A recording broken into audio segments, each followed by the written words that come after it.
merong mga nararamdaman ngayon.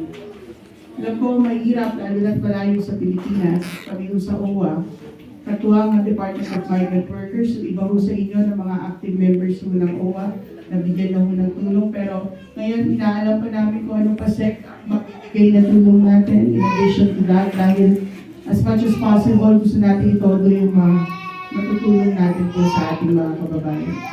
First time po namin sa Bahrain, pero napakarami na hong pumupunta sa atin at humihingi ng tulong, nagbibigay ng serbisyo. So hindi po to ang huling beses na pupunta kami dito.